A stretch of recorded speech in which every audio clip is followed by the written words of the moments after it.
Hello guys, welcome to my channel MCQs का अड्डा। हम लोग लूसेंट हिस्ट्री के इस सीरीज़ में हमारा एंशिएंट हिस्ट्री कंप्लीट हो चुका है। आज से हम लोग मेडिएवल हिस्ट्री पढ़ने वाले हैं, ठीक है। मेडिएवल हिस्ट्री के बारे में मैं आपको बताऊं कि मध्यकालीन जो इतिहास है उसमें अभी हम लोग पूर्व मध्यकाल हिस्ट्री पढ़ने वाले हैं, पूर्व मध्यकाल, ठीक है। इसके बाद मेडिएवल हिस्ट्री, ये मेडिएवल हिस्ट्री का ही पार्ट है। तो मतलब पूर्व मध्यकाल, इसमें ये 650 ईस्वी से 1206 ईस्वी तक का जो काल है पूर्व मध्यकाल कहलाता है। इसको हम लोग अभी पढ़ेंगे। इसके बाद मध्यकाल पढ़ेंगे जिसमें सल्तनत काल और फिर मुग़ल काल, इन सब को देखेंगे, ठीक है। अभी क्या देखने वाले हैं, पूर्व मध्यकाल, यानी कि 650 ईस्वी से 1206 ईस्वी तक के काल को। पूर्व मध्यकाल को भी जो है दो पार्ट्स में पढ़ेंगे। पूर्व मध्यकाल, एक है उत्तर भारत का इतिहास और एक पढ़ेंगे दक्षिण भारत का इतिहास, ठीक है। दो पार्ट्स में पढ़ेंगे, उत्तर भारत का इतिहास और दक्षिण भारत का इतिहास। उत्तर भारत का जो इतिहास है उसको किस काल के नाम से जाना जाता है, तो उत्तर भारत का जो इतिहास है ना उसको राजपूत काल कहते हैं। क्या कहते हैं? राजपूत काल। और दक्षिण भारत का जो इतिहास है उसको चोल साम्राज्य या फिर अन्य और साम्राज्य हैं उनको कहते हैं, ठीक है। तो पूर्व मध्यकाल जो 750 या 650 ईस्वी के बाद जो स्टार्ट हो जाता है 1206 ईस्वी तक, उसमें उत्तर भारत का अलग हिस्ट्री पढ़ेंगे हम लोग और दक्षिण भारत का अलग पढ़ेंगे। तो आज जो इस वीडियो में हम लोग देखने वाले हैं ना, वो हम लोग उत्तर भारत का इतिहास पढ़ने वाले हैं, ठीक है। आज हम लोग क्या पढ़ने वाले हैं? उत्तर भारत का इतिहास। इसके बाद जो वीडियो आएगा वो क्या आएगा? वो दक्षिण भारत के इतिहास पे आएगा, ठीक है। तो उत्तर भारत के इतिहास को किस नाम से जाना जाता है? राजपूत काल के नाम से भी जाना जाता है। हर्षवर्धन, हमने लास्ट जब पढ़ा था तो उसमें हर्षवर्धन के बारे में पढ़ा था उस वीडियो में। तो देखिए, हर्षवर्धन की जब मृत्यु हो जाती है उसके बाद है ना राजपूत काल जो चला। हर्षवर्धन की मृत्यु के बाद राजपूत शब्द का प्रयोग जाति के रूप में होने लगता है, ठीक है। और एजेंट टोड हैं, उन्होंने उत्तर भारत के इतिहास को राजपूत काल कहा है, इसलिए उत्तर भारत के इतिहास को क्या कहते हैं? राजपूत काल भी कहते हैं, ये याद रखिएगा। तो चलिए पहला जो क्वेश्चन है वो स्टार्ट करते हैं हम लोग। पहला क्वेश्चन क्या है? पूर्व मध्यकालीन भारतीय इतिहास में 750 ईस्वी से 1200 ईस्वी तक का समय मुख्यतः माना जाता है। तो पूर्व मध्यकालीन भारतीय इतिहास में 750 ईस्वी से 1200 या 1206 ईस्वी भी बोलते हैं, या 650 से भी, ये उसके बीच का ही है ना डेट। तो पूर्व मध्यकालीन भारतीय इतिहास में जो क्वेश्चन है कि 750 से 1200 ईस्वी तक का जो काल है, समय, वो किस नाम से जाना जाता है। और यहाँ देखिए ब्रैकेट में आपको दिख रहा है उत्तर भारत के संदर्भ में। तो उत्तर भारत के संदर्भ में किस नाम से जाना जाता है? राजपूत काल से। और दक्षिण भारत के संदर्भ में चोल साम्राज्य या अन्य और साम्राज्य थे जो दक्षिण भारत में, उस नाम से जाना जाता है। ओके, सो क्वेश्चन क्या है हमारा? उत्तर भारत के संदर्भ में बताना है तो राजपूत काल के नाम से जाना जाता है। चलिए नेक्स्ट है कि 712 ईस्वी में सिंध पर अरबों के आक्रमण के समय वहाँ का शासक कौन था? 712 ईस्वी में सिंध पर अरबों का आक्रमण हुआ था, उस टाइम शासक कौन था ये बताना है। तो मोहम्मद बिन कासिम ने जो है 712 ईस्वी में सिंध पर आक्रमण किया था। और उस समय वहाँ के राजा कौन थे? राजा दहीर थे। कौन थे? राजा दहीर थे। मोहम्मद बिन कासिम ने 712 ईस्वी में सिंध पर आक्रमण किया था, उस टाइम शासक कौन थे? राजा दहीर थे, जिसको उन्होंने पराजित कर दिया था। राजा दहीर जो है वो इस युद्ध में पराजित हो गए थे। मोहम्मद बिन कासिम ने दहीर को पराजित कर दिया था। तो 712 ईस्वी में अरबों के आक्रमण के समय सिंध का शासक कौन था? राजा दहीर था। नेक्स्ट है, सर्वप्रथम भारत में जजिया कर लगाने का श्रेय सिंध के विजेता मोहम्मद बिन कासिम को दिया जाता है। उसने किस वर्ग को इस कर से पूर्णतः मुक्त रखा था? तो सर्वप्रथम भारत में जजिया कर जो लगाने का श्रेय है वो किसको जाता है? मोहम्मद बिन कासिम को जाता है। ये आप लोग पॉइंट याद रखिएगा कि जजिया कर लगाने का श्रेय सबसे पहले भारत में जजिया कर लगाने का श्रेय किसको जाता है? मोहम्मद बिन कासिम को जाता है, जिसने 712 ईस्वी में आक्रमण किया था सिंध पर। तो उसने जो जजिया कर, पहले होता क्या है देखिए, जजिया कर जो है वो वैसा कर है जो गैर मुसलमानों से लिया जाता था। मतलब मोहम्मद बिन कासिम जो था वो मुस्लिम था, मुस्लिम अरब से आया था वो, तो मुस्लिम आक्रमणकारी था। और ये जजिया कर लगाया था इसने, मतलब कि मुसलमान को छोड़ करके बाकी जितने भी धर्म के लोग थे उनसे ये कर लेते थे। तो गैर मुसलमानों से जो कर वसूला जाता था उसको जजिया कर कहा जाता था, ठीक है। तो सर्वप्रथम भारत में जजिया कर लगाया किसने? मोहम्मद बिन कासिम ने लगाया। लेकिन इसने किस वर्ग को पूर्णतः मुक्त रखा था? तो इसने देखिए यहाँ ऑप्शन मुसलमान है, बौद्ध है, ब्राह्मण है और निम्न जाति के लोग हैं। तो आप लोग को लगेगा मुसलमानों को इसने पूर्णतः मुक्त रखा, ऐसा नहीं है। मुसलमानों से तो ये कर लिया ही नहीं जाता था। जजिया कर क्या मुसलमानों से तो कर लिया, जजिया कर का मतलब है कि गैर मुसलमानों से लिया जाने वाला कर, तो जजिया कर मुसलमानों से तो लिया ही नहीं जाता था ना। तो बाकी कौन सा धर्म था, तो था ब्राह्मण, ठीक है। ब्राह्मण जो था ना इससे जजिया कर मोहम्मद बिन कासिम नहीं लेता था, ठीक है। तो मोहम्मद बिन कासिम ने किस वर्ग को पूर्णतः मुक्त रखा जजिया कर से, तो ब्राह्मण को रखा। याद रखिएगा इसका आंसर मुसलमानों को नहीं होगा, क्योंकि मुसलमानों से तो जजिया कर लिया ही नहीं जाता था, है ना। तो यहाँ पे आप कंफ्यूज नहीं होइएगा बिल्कुल भी। चलिए नेक्स्ट है, किस ग्रंथ के उल्लेख के आधार पर ये माना जाता है कि मलेच्छों के अत्याचार से त्रस्त होकर महर्षि वशिष्ठ ने अत्याचारों के विनाश हेतु आबू पर्वत पर एक यज्ञ किया एवं यज्ञ के अग्निकुंड से 4 राजपूत कुलों परमार, चालुक्य, सोलंकी, प्रतिहार एवं चौहान का जन्म हुआ। तो किस ग्रंथ के आधार पे जो है ये उल्लेख किया जाता है कि मलेच्छों के अत्याचार से त्रस्त हो करके महर्षि वशिष्ठ ने जो है अत्याचारियों के विनाश के लिए आबू पर्वत पर एक यज्ञ किया था, और उस यज्ञ का जो अग्निकुंड था वहाँ से 4 राजपूत कुल निकले थे, परमार, चालुक्य या सोलंकी, प्रतिहार एवं चौहान। तो ये जो है इसके बारे में हमें पता चलता है पृथ्वीराज रासो, जो चंदर बरदाई का पुस्तक है पृथ्वीराज रासो, इस पुस्तक से हमें ये पता चलता है कि मलेच्छों के अत्याचार से त्रस्त होकर के महर्षि वशिष्ठ जो थे इन्होंने क्या किया था, आबू पर्वत पर एक यज्ञ किया था, और यज्ञ के अग्निकुंड से 4 राजपूत कुल जो है इनका जन्म हुआ था, परमार, चालुक्य, सोलंकी, प्रतिहार और चौहान, ठीक है। पृथ्वीराज रासो, याद रखिएगा इसका नाम। नेक्स्ट है, ढिलिक्का या दिल्ली नगर की स्थापना किसने की थी। ढिलिक्का या दिल्ली नगर की जो स्थापना है ये किसके द्वारा की गई थी, चौहानों के द्वारा, तोमरों के द्वारा, परमारों के द्वारा या प्रतिहारों के द्वारा। तो चंदर बरदाई की जो रचना है पृथ्वीराज रासो, उसमें तोमर वंश के राजा थे अनंगपाल। कौन थे, अनंगपाल। तोमर वंश के राजा थे अनंगपाल, ठीक है। इन्होंने जो है दिल्ली की स्थापना की थी। तो ये जो है पृथ्वीराज रासो की पुस्तक है, इससे हमें पता चलता है कि तोमर वंश के शासक थे अनंगपाल, उन्होंने दिल्ली की जो है स्थापना की थी, ठीक है।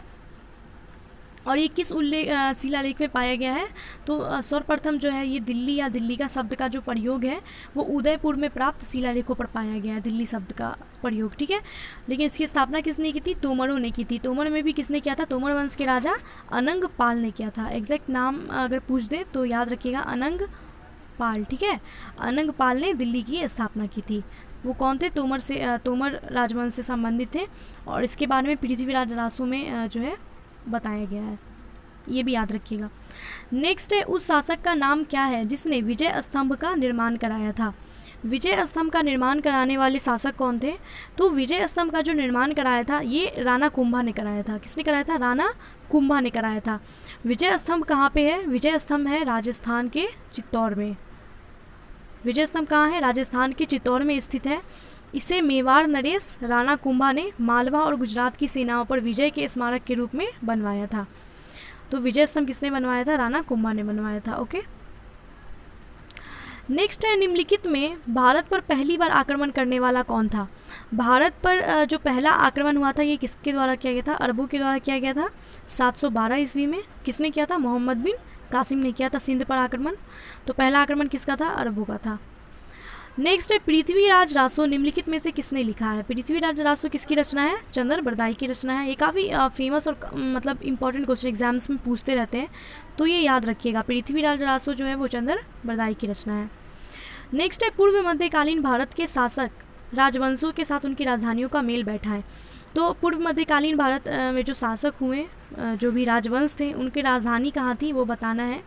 तो प्रतिहार जो राजवंश था, प्रतिहार राजवंश, इसकी राजधानी कहाँ पे थी, कन्नौज में थी, ठीक है। चंदेलों की राजधानी कहाँ थी, खजुराहो में थी। परमार की राजधानी कहाँ थी, थार में थी। और चालुक्य या सोलंकियों की राजधानी अनिलवाड़ा में थी, ठीक है। कहाँ थी, प्रतिहार का कन्नौज राजधानी था, चंदेल का खजुराहो था, परमार का थार था, और चालुक्य या सोलंकी का अनिलवाड़ा था।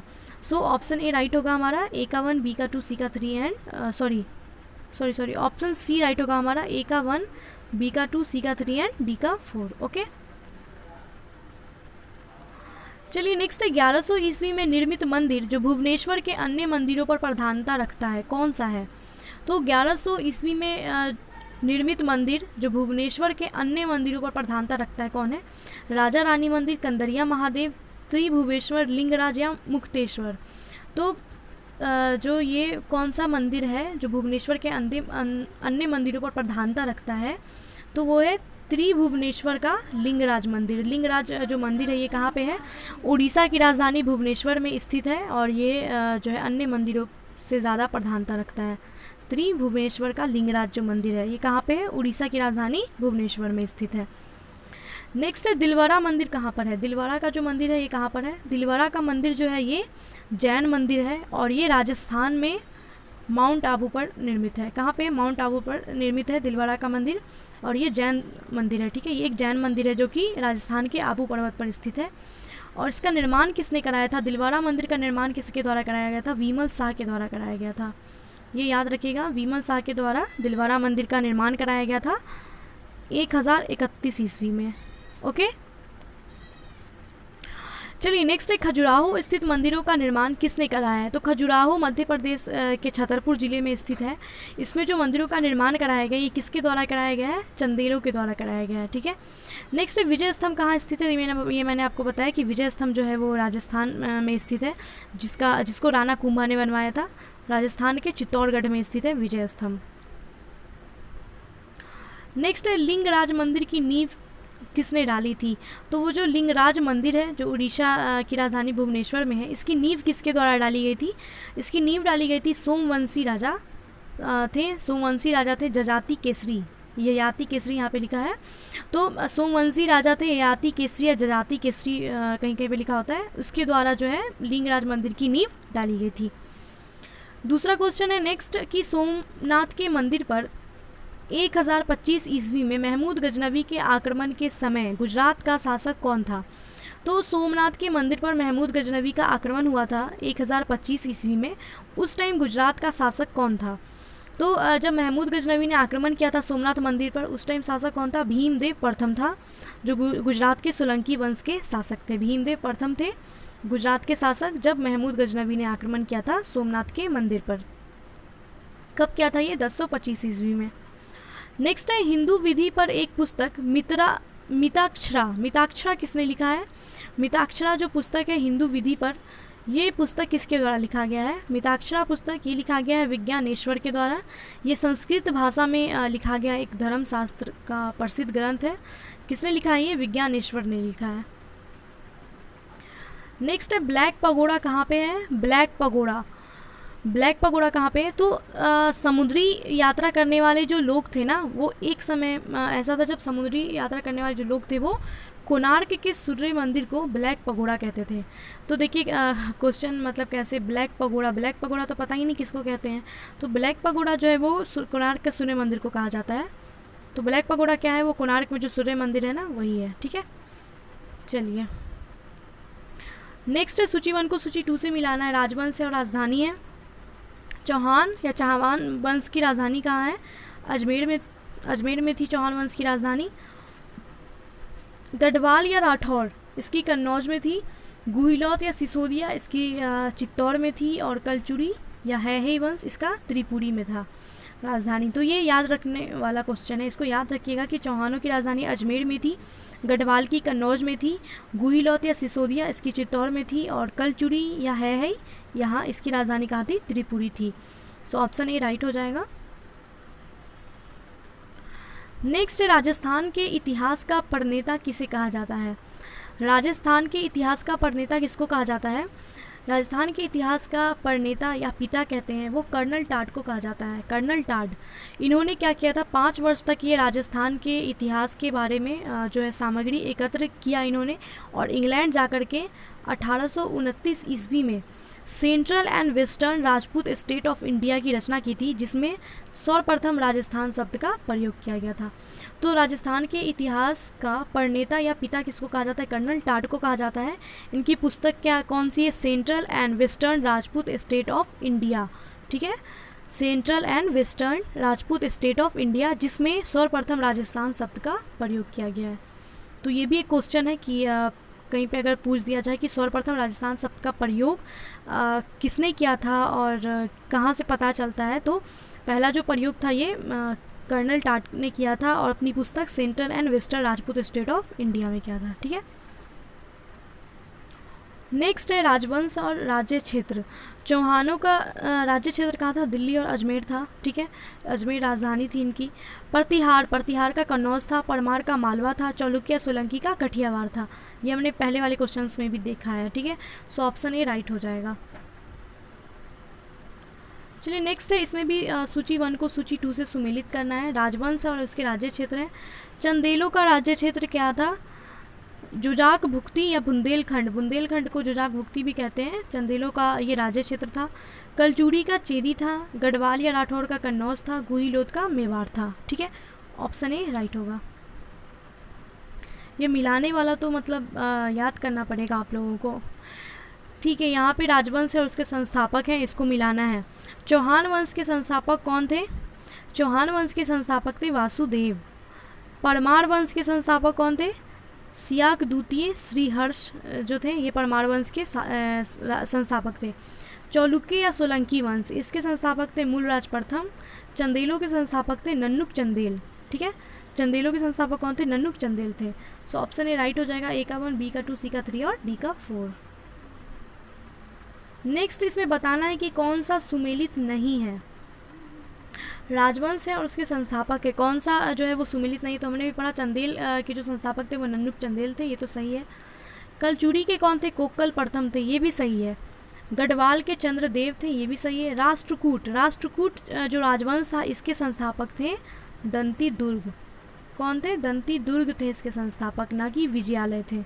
तो कौन सा सुमेलित नहीं ये बताना है। ऑप्शन डी जो है वो गलत है। राष्ट्रकूट जो राजवंश था इसके संस्थापक दंती दुर्ग थे, ना कि विजयालय थे। नेक्स्ट है हरिकेली नाटक के रचयिता कौन है? हरिकेली एक नाटक है, इसके रचयिता कौन है? हरिकेली नाटक के रचयिता हैं चौहान शासक वृगराज चतुर्थ, जिसको विशल देव इनका नाम है। ये हैं हरिकेली नाटक के रचयिता, विशल देव या वृगराज मतलब चतुर्थ। ओके, चलिए नेक्स्ट है, किस नाटक के कुछ अंश 2.5 दिन के झोपड़ा मस्जिद की दीवारों पर अंकित है? तो 2.5 दिन का जो ये झोपड़ा है, ये क्वेश्चन आता है कि ये क्या है, तो ये एक मस्जिद है। ठीक है, और 2.5 दिन के झोपड़ा मस्जिद की दीवारों पर किस नाटक का जो कुछ अंश है वो अंकित किया गया है? तो हरिकेली नाटक का जो है अंश वो अंकित किया गया है 2.5 दिन के झोपड़ा पर। ओके, नेक्स्ट, रानी पद्मिनी का नाम अलादीन खिलजी की चित्तौड़ विजय से जोड़ा जाता है, उसके पति का नाम क्या है? तो रानी पद्मिनी जो है इसका नाम जोड़ा जाता है अलादीन खिलजी की चित्तौड़ विजय से। मोहम्मद जायसी हैं, उन्होंने अपने सुप्रसिद्ध महाकाव्य पद्मावत में ये लिखा है कि अलादीन खिलजी जो था वो राणा रतन सिंह की सुंदर पत्नी पद्मावती को प्राप्त करने के लिए उसने आक्रमण किया था, तो इनका नाम जोड़ा जाता है इसके साथ। तो ये इसके पति का नाम क्या था? रानी पद्मिनी के पति का क्या नाम था? राणा रतन सिंह। ठीक है, राणा रतन सिंह। नेक्स्ट है, विक्रमशिला शिक्षा केंद्र के संस्थापक कौन है? तो विक्रमशिला शिक्षा केंद्र के संस्थापक तो धर्मपाल हैं, ये सबको पता होना चाहिए। नेक्स्ट क्वेश्चन है, निम्नलिखित में से किस मंदिर परिसर में एक भारी भरकम नंदी की मूर्ति है जिसे भारत की विशालतम नंदी मूर्ति माना जाता है? तो किस मंदिर परिसर में एक भारी भरकम नंदी की मूर्ति है जिसे भारत की विशालतम नंदी मूर्ति माना जाता है? तो ये मूर्ति है लिंगराज मंदिर। लिंगराज मंदिर में नंदी की मूर्ति है जिसको भारत का विशालतम नंदी मूर्ति माना जाता है, और ये लिंगराज मंदिर कहाँ पे है? खजुराहो मध्य प्रदेश में है। नेक्स्ट, निम्नलिखित में से किसे एक नए संवत चलाने का यश प्राप्त है? तो वो कौन सा शासक है जिसने एक नया संवत चलाया था? तो बंगाल के सेन वंश के शासक हैं लक्ष्मण सेन, इन्होंने जो है एक नया संवत चलाया था। नेक्स्ट है, गीत गोविंद के रचनाकार जयदेव किसकी सभा को अलंकृत करते थे? गीत गोविंद के रचनाकार हैं जयदेव, ये किसकी सभा को अलंकृत करते थे? गीत गोविंद के रचनाकार जयदेव ये किसकी सभा को अलंकृत करते थे? ये करते थे लक्ष्मण सेन, जो बंगाल के सेन वंश का शासक था, इसकी सभा को अलंकृत करते थे। नेक्स्ट है, किसने सोमपुर महाविहार का निर्माण कराया था? सोमपुर महाविहार का जो निर्माण है ये किसके द्वारा कराया गया था? धर्मपाल के द्वारा कराया गया था। ये बांग्लादेश के नवगांव जिले के पहाड़पुर में स्थित है, जो वर्तमान में ध्वंस अवस्था में है। ठीक है, सोमपुर का जो महाविहार है ये अभी ध्वंस अवस्था में है। सो ये कहाँ पे है? बांग्लादेश के नवगांव जिले में पहाड़पुर में स्थित है। इसका निर्माण किसने कराया था? धर्मपाल ने कराया था। ओके, नेक्स्ट है, भुवनेश्वर तथा पुरी के मंदिर किस शैली से निर्मित है? भुवनेश्वर तथा पुरी के जो मंदिर है ये किस शैली से निर्मित है? ये है नागर शैली से निर्मित। चलिए नेक्स्ट है, राजवंश जो कन्नौज पर आधारित स्थापित करने में त्रिकोणीय संघर्ष में उलझे हुए थे। तो वो कौन से राजवंश थे जो त्रिकोणीय संघर्ष में उलझे हुए थे, जो कन्नौज पर आधिपत्य स्थापित करने के लिए त्रिकोणीय संघर्ष में उलझे हुए थे, वो बताना है हमें। तो देखिए, हर्षवर्धन के शासनकाल से ही कन्नौज जो है उस पर नियंत्रण, उत्तरी भारत पर प्रभुत्व का प्रतीक माना जाता था। कन्नौज पर आधिपत्य को लेकर के लगभग 200 वर्षों तक जो है 200 वर्षों तक लगभग गुज्जर प्रतिहार, ठीक है, गुज्जर प्रतिहार, राष्ट्रकूट और पाल, इन तीनों के बीच संघर्ष चला और इसी संघर्ष को त्रिकोणीय संघर्ष या त्रिपक्षीय संघर्ष कहा गया है। और इस संघर्ष में फाइनली जो है वो जीत किसकी हुई थी, सफलता किसकी हुई थी? तो गुज्जर प्रतिहारों की हुई थी। ये भी पॉइंट याद रखिएगा। तो हमें क्या बताना था कि ये जो त्रिकोणीय संघर्ष हुआ था किसके किसके बीच हुआ था? पाल, प्रतिहारा और राष्ट्रकूटों के बीच हुआ था। ऑप्शन सी राइट हो जाएगा। और इसमें अंतिम सफलता किसको मिली थी? प्रतिहारों को मिली थी। ये पॉइंट भी याद रखिएगा कि अंतिम सफलता जो है ये प्रतिहारों को मिली थी। ये भी क्वेश्चन आता है। चलिए नेक्स्ट है, भारत में प्रथम आक्रमणकारी कौन था? प्रथम आक्रमणकारी कौन था? मोहम्मद बिन कासिम था, जिसने 712 ईस्वी में आक्रमण किया था सिंध पर। नेक्स्ट है, जगन्नाथ मंदिर किस राज्य में स्थित है? जगन्नाथ मंदिर कहाँ पे है? उड़ीसा में है। नेक्स्ट है, पुरी में स्थित कोणार्क के विशाल सूर्यदेव के मंदिर के निर्माता कौन है? तो कोणार्क में जो सूर्यदेव का मंदिर है, जिसको ब्लैक पगोड़ा भी कहते हैं, तो इसके जो है निर्माता कौन है? इसके निर्माता है नरसिंह प्रथम। नेक्स्ट है, अजय पाल संस्थापक था। अजय पाल किसका संस्थापक है? अजय पाल संस्थापक हैं अजमेर के। अजमेर की जो स्थापना है ये अजय पाल ने की थी।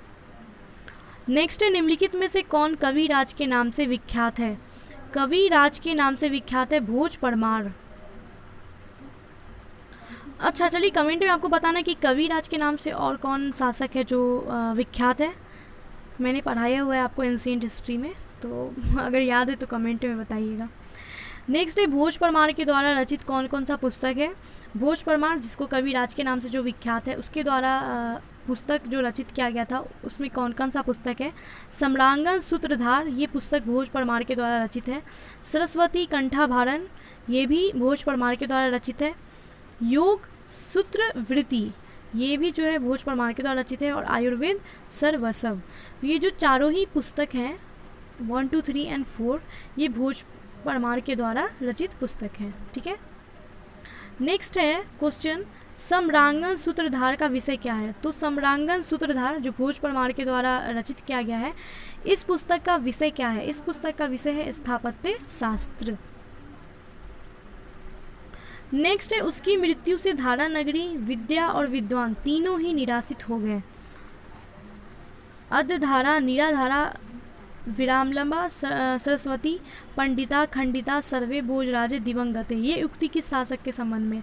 तो ये जो उक्ति है, अद्यधारा, निराधारा, विराम्बा, सरस्वती, पंडिता, खंडिता, सर्वे भोजराजे दिवंगते, इसका अर्थ है उसकी मृत्यु से धारा नगरी, विद्या और विद्वान तीनों ही निराशित हो गए। ये किस शासक के संबंध में युक्ति कहा गया है? ये किस शासक के संबंध में युक्ति कहा गया है कि उसकी मृत्यु से धारा नगरी, विद्या और विद्वान तीनों ही निराशित हो गए? ये कहा गया भोज परमार। भोज परमार के संबंध में युक्ति कहा गया है। भोज परमार को कवि राज के नाम से भी जाना जाता है। चलिए नेक्स्ट है, किस शासक के दरबार में जैन आचार्य हेमचंद्र को संरक्षण मिला? हेमचंद्र को किस शासक के दरबार में संरक्षण मिला? तो जयसिंह, सिद्धराज और कुमारपाल, इन दोनों के ही राज दरबार में हेमचंद्र को संरक्षण मिला है। सो ऑप्शन सी राइट होगा हमारा। नेक्स्ट है, वो प्रथम भारतीय शासक कौन है जिस किससे तुर्क आक्रांता मोहम्मद गौरी का सामना हुआ जिसने मोहम्मद गौरी को परास्त किया था? तो वो प्रथम भारतीय शासक कौन है जिसका सामना मोहम्मद गौरी से हुआ और उसने मोहम्मद गौरी को परास्त किया था? काफ़ी इंपॉर्टेंट क्वेश्चन है। मोहम्मद गौरी का जो दूसरा आक्रमण है वो 1178 ईस्वी में हुआ था, जिसमें वो भीम द्वितीय के द्वारा परास्त किया गया था। और भीम द्वितीय वो पहला भारतीय शासक था जिसने मोहम्मद गौरी को परास्त किया था। सो ऑप्शन बी राइट होगा हमारा, और इस क्वेश्चन को याद रखिएगा, काफ़ी इंपॉर्टेंट है। नेक्स्ट है, किस शासक ने कलिंजर के अजय दुर्ग का निर्माण कराया? कलिंजर के अजय दुर्ग का जो निर्माण है ये किस शासक के द्वारा करवाया गया है? धंगदेव के द्वारा करवाया गया। धंगदेव को चंदेलों की वास्तविक स्वाधीनता का जन्मदाता माना जाता है और इसी ने कलिंजर के अजय दुर्ग का निर्माण करवाया था। नेक्स्ट क्वेश्चन है, निम्नलिखित में से वह कौन सा संवत है जो कलचुरियों के द्वारा प्रयुक्त किए जाने के कारण कलचुरी संवत भी कहलाता है? तो वो कौन सा संवत है जिसको कलचुरी संवत भी कहते हैं? त्रैकूटक संवत। त्रैकूटक संवत जो है इसको कलचुरी संवत भी कहते हैं और चेदी संवत भी कहते हैं। याद रखिएगा, चेदी संवत भी कहते हैं इसको। चेदी संवत, त्रैकूटक संवत और कलचुरी संवत, ये तीनों ही जो है एक ही नाम है। नेक्स्ट है, किसके राज्यकाल में लक्ष्मीधर ने कल्पद्रुम या कृत्यकल्पतरु नामक विधि ग्रंथ की रचना की है?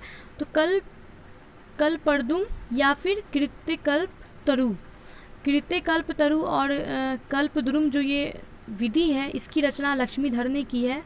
और इस ग्रंथ की रचना जो है लक्ष्मीधर ने किसके राज्यकाल में किया था ये बताना है। तो ये गोविंद चंद्र के राज्यकाल में किया था इन्होंने। ये गोविंद चंद्र के मंत्री थे लक्ष्मीधर, इन्होंने ही कृत्यकल्पतरु नामक विधि की रचना की थी और कल्पद्रुम की रचना की थी। ओके, नेक्स्ट है, चंदावर का युद्ध 1194 में हुआ, ये किसके बीच हुआ था? चंदावर का युद्ध ये काफ़ी फेमस मतलब क्वेश्चन आता है इससे कि चंदावर का जो युद्ध है ये कब हुआ था, ये भी क्वेश्चन आता है कि 1194 में हुआ था। और ये किसके बीच हुआ था? तो चंदावर का जो युद्ध हुआ था ये जयचंद एवं मोहम्मद गौरी के बीच हुआ था। जयचंद और मोहम्मद गौरी के बीच हुआ था चंदावर का युद्ध 1194 ईस्वी में। नेक्स्ट है, नैषेध चरित व खंडन खंड ज्ञात के रचयिता श्रीहर्ष किस शासक के राजकवि थे? नैषेध चरित और खंडन खंड ज्ञात के रचयिता श्रीहर्ष ये किस शासक के राजकवि थे? ये राजकवि थे जयचंद्र के राजकवि थे श्रीहर्ष। ओके, नेक्स्ट है, निम्नलिखित शहरों में किसमें लिंगराज मंदिर अवस्थित है? ये क्वेश्चन तो 2-3 बार देख लिया। लिंगराज मंदिर कहाँ पे अवस्थित है? भुवनेश्वर में अवस्थित है। नेक्स्ट है, सूची 1 को सूची 2 से सम्मिलित करना। ग्रंथकार है और ग्रंथ है। कौन सा ग्रंथ किसने लिखा है? राजतरंगी किसके द्वारा लिखा गया है? कल्हण के द्वारा लिखा गया है, ये तो सबको पता है। बिल्हन के द्वारा लिखा गया पुस्तक कौन सा है? बिल्हन के द्वारा लिखा गया पुस्तक है विक्रमांगदेव चरित। जैनक ने कौन सा पुस्तक लिखा? पृथ्वीराज विजय। देखिए याद रखिए, पृथ्वीराज रासो चंद्रबरदाई की पुस्तक है और पृथ्वीराज विजय जो है ये जैनक की पुस्तक है, इसमें कंफ्यूज नहीं होइएगा। सोमदेव के द्वारा लिखा गया है ललित विग्रह राज। सो याद रखिएगा ये ग्रंथों का नाम और किसने लिखा है। ऑप्शन ए राइट हो जाएगा। नेक्स्ट है, किस पर स्वामित्व के लिए पाल, प्रतिहार और राष्ट्रकूट के बीच त्रिपक्षीय संघर्ष हुआ? तो ये मैंने आपको बताया था, पाल, प्रतिहार और राष्ट्रकूट के बीच जो त्रिपक्षीय संघर्ष हुआ था ये कन्नौज के लिए हुआ था। ऑप्शन बी राइट होगा। नेक्स्ट है, त्रिपक्षीय संघर्ष की पहल किसने की थी? तो जो संघर्ष स्टार्ट हुआ था जो 2 वर्षों तक चला, इस संघर्ष की पहल किसने की थी? स्टार्ट किसके द्वारा किया गया था? वत्सराज के द्वारा ये स्टार्ट किया गया था। और ख़त्म किसने किया? प्रतिहारों की सफलता के साथ ये संघर्ष खत्म हुआ था। नेक्स्ट, त्रिपक्षीय संघर्ष का आरंभ किस सदी में हुआ? तो आरंभ हुआ था ये 8वीं सदी में। चलिए नेक्स्ट, त्रिपक्षीय संघर्ष का आरंभ और अंत किस राजवंश ने किया? तो आरंभ और अंत दोनों ये प्रतिहार राजवंश ने किया। प्रतिहारों को सफलता मिली और उसके बाद ये खत्म हो गया।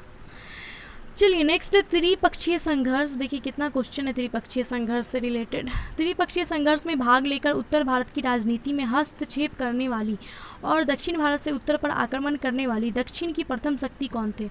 तो त्रिपक्षीय संघर्ष में भाग लेकर उत्तर भारत की राजनीति में हस्तक्षेप किया और दक्षिण से उत्तर पर आक्रमण किया, ये किस शक्ति ने किया आक्रमण? तो ये किसके द्वारा किया गया? राष्ट्रकूटों के द्वारा। राष्ट्रकूट जो था इसने क्या किया? उत्तर भारत की राजनीति में हस्तक्षेप किया और दक्षिण से उत्तर पर आक्रमण करने वाली दक्षिण की प्रथम शक्ति थी राष्ट्रकूट, जिसने त्रिपक्षीय संघर्ष में भाग लिया था, राष्ट्रकूट। ओके, नेक्स्ट है, पाल वंश का संस्थापक कौन था? ये तो मैंने एंशिएंट हिस्ट्री में बताया था। पाल वंश के संस्थापक कौन है? गोपाल। नेक्स्ट है पाल वंश की राजधानी कहाँ थी? पाल वंश के संस्थापक गोपाल थे, इनकी राजधानी मुंगेर थी, मुद्दगिरी। नेक्स्ट राष्ट्रकूट वंश का संस्थापक कौन था? राष्ट्रकूट वंश का जो संस्थापक था ये कौन था? दंती दुर्ग था, है ना, दंती दुर्ग या दंती वर्मन द्वितीय भी कहते हैं। ये राष्ट्रकूट वंश का संस्थापक था। स्थापना कब की थी इसने? 736 ईस्वी में। ओके, अब बताना राष्ट्रकूट की राजधानी कहाँ थी? राष्ट्रकूट वंश की राजधानी थी मालखंड या मान्यखेत। नेक्स्ट है किस प्रतिहार शासक ने आदिवराह की उपाधि धारण की?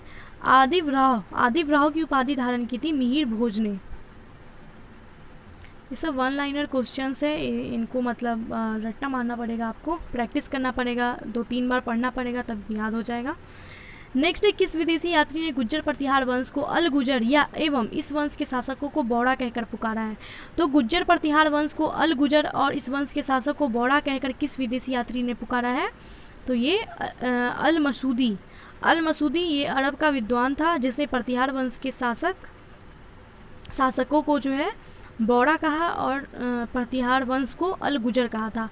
और ये जो अरब का विद्वान है अल मसूदी, ये आया था प्रतिहार वंश के शासक महीपाल के शासनकाल में भारत आया था, और तभी इसने जो है प्रतिहारों को अल गुजर और इस वंश के शासकों को बौड़ा कहकर पुकारा था, अल मसूदी ने। नेक्स्ट है कर्पूर मंजरी नाटक के रचयिता राजशेखर को किस प्रतिहार शासक ने संरक्षण दिया?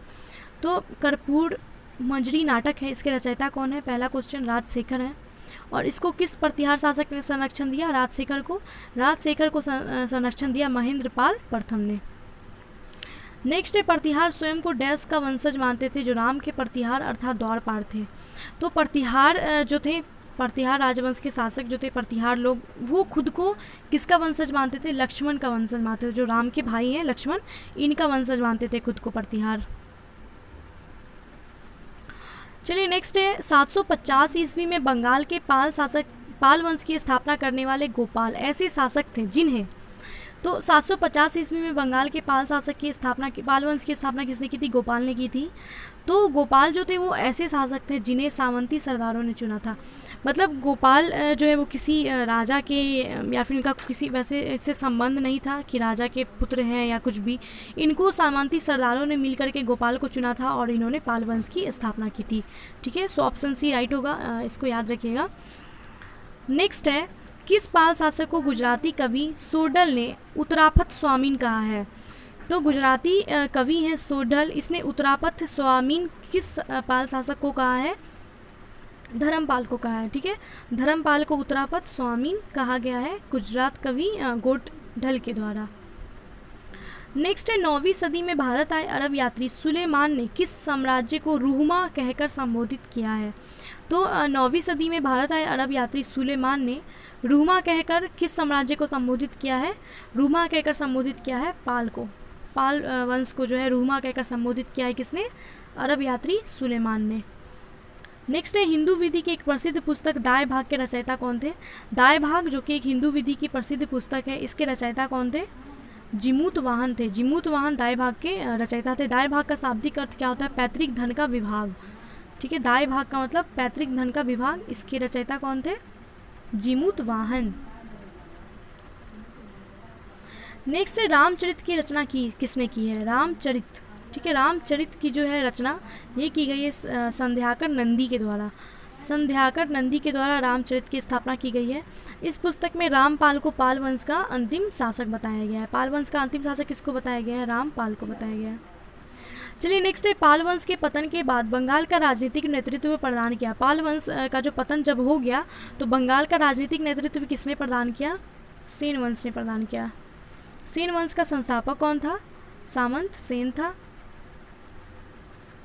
नेक्स्ट है कुलीन प्रथा या कुलीनतावाद का आरंभ किसने किया था?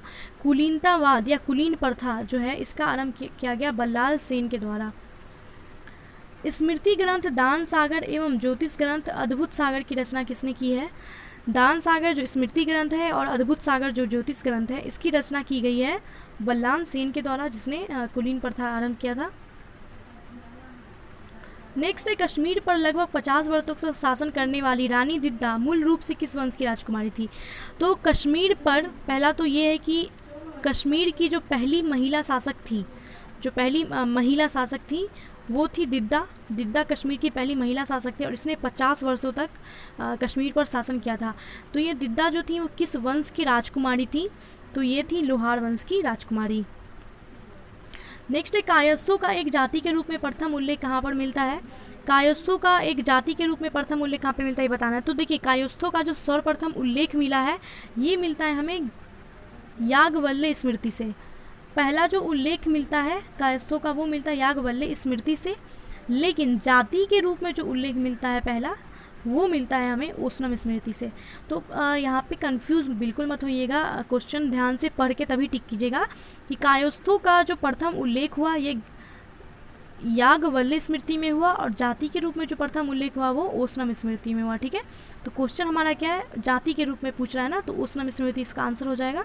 लेकिन अगर जाति ना रहे, सिर्फ रहे कि कायस्थों का पहला उल्लेख कहाँ पे मिलता है, तो ये याज्ञवल्क्य स्मृति में मिलता है। तो प्लीज़ इसमें कन्फ्यूज मत होइएगा बिल्कुल भी। चलिए नेक्स्ट है, सुमेलित करना सूची 1 को सूची 2 से। नागर शैली, नागर शैली जो है ये उत्तर भारत में हिमालय से विंध्य तक है।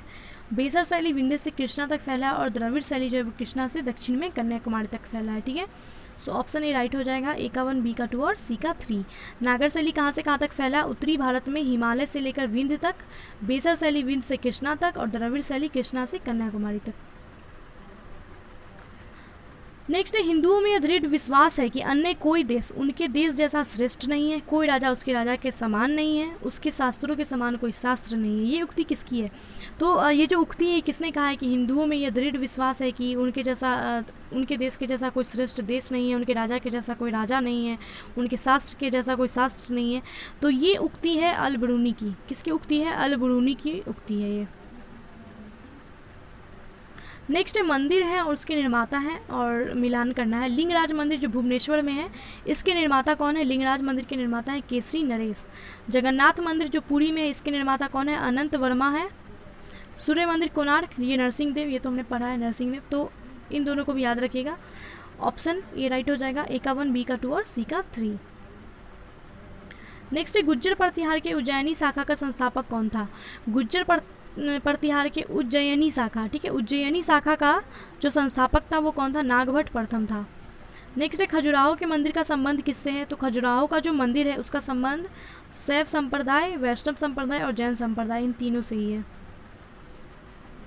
नेक्स्ट है, जैन वास्तुकला का प्राचीनतम उदाहरण कहाँ से मिलता है? जैन वास्तुकला का प्राचीनतम जो उदाहरण है ये दिलवारा के मंदिर से मिलता है। दिलवारा का मंदिर जो है वो एक जैन मंदिर है, ये मैंने बताया भी था, और ये कहाँ पे है? राजस्थान में है। नेक्स्ट क्वेश्चन है, उदंतपुरी विश्वविद्यालय जो बिहार शरीफ नालंदा जिले में है इसका संस्थापक कौन था? उदंतपुरी विश्वविद्यालय का संस्थापक कौन था? उदंतपुरी विश्वविद्यालय का संस्थापक था गोपाल। नेक्स्ट है, मोढेरा का सूर्य मंदिर किस राज्य में स्थित है? मोढेरा का सूर्य मंदिर स्थित है गुजरात में। नेक्स्ट है, कलहनकृत राजतरंगी में कुल कितने तरंग हैं? तो राजतरंगी जो कलहन के द्वारा रचित है जिसमें कश्मीर के इतिहास के बारे में, इसमें कुल कितने तरंग हैं? इसमें कुल 8 तरंग और लगभग 8000 श्लोक हैं। ठीक है, 8 तरंग है और लगभग 8000 श्लोक हैं। नेक्स्ट है, सुमेलित करना है मंदिर और उसके निर्माता। चतुर्भुज या विष्णु मंदिर जो खजुराहो में है इसके निर्माता कौन है? इसके निर्माता हैं यशो वर्मा। कंदरिया महादेव मंदिर जो खजुराहो में, इसके निर्माता थंगदेव हैं, ये भी पढ़ा हमने। और विमल शाही मंदिर या आबू दिलवारा का मंदिर, इसका जो निर्माता है वो विमल शाह ने ही किया था। लूवन सही या देवरानी जेठानी मंदिर, इसके निर्माता कौन है? तेजपाल व वस्तुपाल हैं। सो ऑप्शन ए राइट होगा। नेक्स्ट क्वेश्चन है, सूची 1 को सूची 2 से कौन सा मंदिर कहाँ पे स्थान है? मच्छेंद्र नाथ का जो मंदिर है ये कहाँ पे है? मच्छेंद्र नाथ का मंदिर है अमरकंटक में। कहाँ पे है? अमरकंटक में है। 64 योगिनी का मंदिर, 64 योगिनी का मंदिर है भेड़ाघाट जबलपुर में। सूर्य मंदिर मोढेरा में है। चौमुख मंदिर पालीताना में है। सो ऑप्शन बी राइट हो जाएगा हमारा। सो गाइज हमने राजपूत काल का सारा क्वेश्चन देख लिया लूसेंट के बुक से। सो आई होप आपको ये वीडियो अच्छा लगा होगा, और आप लोगों ने अगर एंशिएंट हिस्ट्री नहीं पढ़ा है तो एंशिएंट हिस्ट्री के वीडियोस भी जाकर के देख लीजिएगा आप। ओके, सो वीडियो अगर पसंद आया है तो वीडियो को लाइक कीजिए, और अगर पसंद नहीं आया है तो कमेंट करके भी बताइएगा कि क्या पसंद नहीं आया है। ठीक है, और वीडियो को शेयर कीजिए प्लीज़। आप लोग शेयर करते ही नहीं हो, प्लीज़ आप लोग जहाँ भी हो सोशल मीडिया पे, इंस्टाग्राम, फेसबुक, जहाँ पे भी हो शेयर करो यार। चैनल नया है तो आप लोग सपोर्ट करोगे तभी आगे बढ़ेगा ना। तो आप लोग शेयर किया कीजिए मेरी वीडियोस को, और जो भी चैप्टर में पढ़ाती हूँ उसका प्रैक्टिस भी किया कीजिए साथ में, ठीक है। सो गाइज़ मिलते हैं नेक्स्ट वीडियो में। हम लोग नेक्स्ट वीडियो जो आएगा हमारा वो हम पूर्व मध्यकाल का, उत्तर भारत का इतिहास हमने देख लिया, दक्षिण भारत का इतिहास हम लोग पढ़ेंगे नेक्स्ट वीडियो में। ओके, तो चलिए मिलते हैं नेक्स्ट वीडियो में। Bye and take care.